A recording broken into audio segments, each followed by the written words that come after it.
Hello friends, welcome back to my channel. I would request you all to please subscribe and press the bell icon to stay updated with new content. Foodpanda Pakistan में food delivery की एक famous app है जिसकी net worth 25 अरब Pakistani rupees declare की गई financial year 2023 में। इस वक्त पूरे पाकिस्तान में 30,000 से ज्यादा रेस्टोरेंट्स फूड पांडा पर रजिस्टर्ड हैं। एक अंदाजे के मुताबिक ये app 50 lakh orders per month deliver करती है। पाकिस्तान के अलावा मलेशिया, बांग्लादेश और सिंगापुर जैसे ममालिक में भी ये कारोबार कामयाब। ये कंपनी 2012 में सिंगापुर से स्टार्ट की गई, जिसे बाद में डिलीवरी हीरोज नामी जर्मन कंपनी ने एक्वायर किया। इस कंपनी के 3 को-फाउंडर्स हैं, रॉल्फ वेंजल, बेंजामिन ब्योर और फेलिक्स ब्लॉग। रॉल्फ एक जर्मन इन्वेस्टर हैं जिन्होंने अपनी टेक्नोलॉजी की एक्सपर्टीज शेयर करते हुए फूड पांडा को एक कामयाब ब्रांड बनाया। बेंजामिन बिजनेस डेवलपमेंट को देखते हैं और फ्लेक्स प्रोडक्ट डेवलपमेंट को देखते हैं। फूड पांडा का बिजनेस मॉडल इंतहाई सिंपल है। ये एक एग्रीगेटेड मॉडल पर काम करते हैं, एक्टिंग एज इंटरमीडिएरी कस्टमर और रेस्टोरेंट्स के दरमियान। इसका सबसे बड़ा फायदा कंज्यूमर को ये है कि एक ही प्लेटफॉर्म पर बहुत सारी फूड वैरायटीज मिल जाती हैं एंड आप अपने घर के कंफर्ट से बहुत सारी चीजें ऑर्डर कर सकते हैं। दूसरी तरफ रेस्टोरेंट्स भी फूड पांडा की कस्टमर बेस का फायदा उठा सकते हैं और आसानी से अपने सेल्स टारगेट अचीव कर सकते हैं। फूड पांडा अपनी कस्टमर बेस शेयर करने के लिए 10% से 30% तक चार्ज करता है टोटल ऑर्डर वैल्यू का। मतलब अगर आपने एक रेस्टोरेंट से बिरयानी ऑर्डर की फूड पांडा के थ्रू और आपका बिल 300 रुपए है, तो फूड पांडा उस रेस्टोरेंट से 90 रुपए चार्ज कर सकता है। सिर्फ इतना ही नहीं, फूड पांडा 2 और तरीकों से पैसा कमाता है, जिसमें एक तरीका एडवर्टीजमेंट है।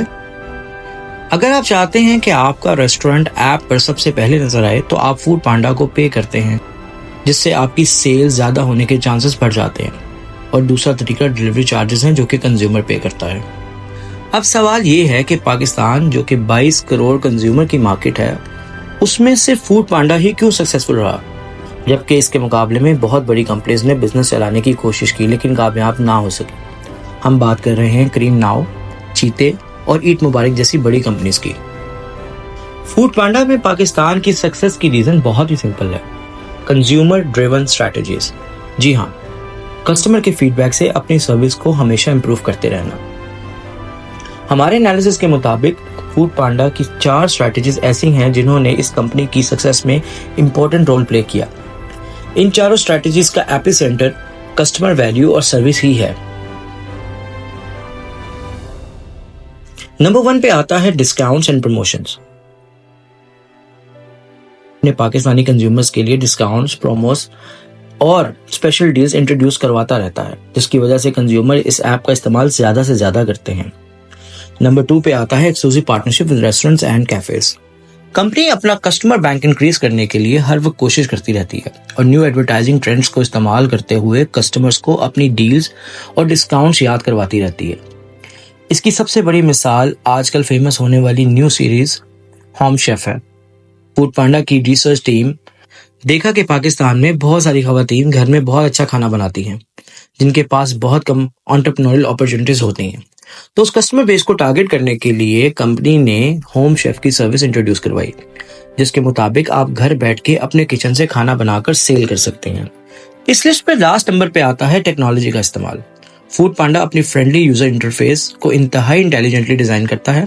आपने अगर कभी अपना खाना फूड पांडा से ऑर्डर किया, तो आप जानते होंगे कि ऐप आपको बताती है कि फूड राइडर ने खाना पिक कर लिया है कि नहीं और कितनी देर में राइडर आप तक पहुंचेगा। अब यहाँ एक और सवाल है कि अगर पाकिस्तान में मल्टीनेशनल कंपनीज सिर्फ टेक्नोलॉजी का ठीक इस्तेमाल करके $1 मिलियन बिजनेस बना सकती हैं, तो हम खुद क्यों नहीं। हमारे नेबरिंग कंट्री इंडिया को ही देख लें, जहां उनका लोकल ब्रांड जोमैटो, जो कि एक फूड डिलीवरी ऐप का बिजनेस ही करते हैं, इंडिया की चंद यूनिकॉर्न बिजनेसेस की लिस्ट में शामिल है।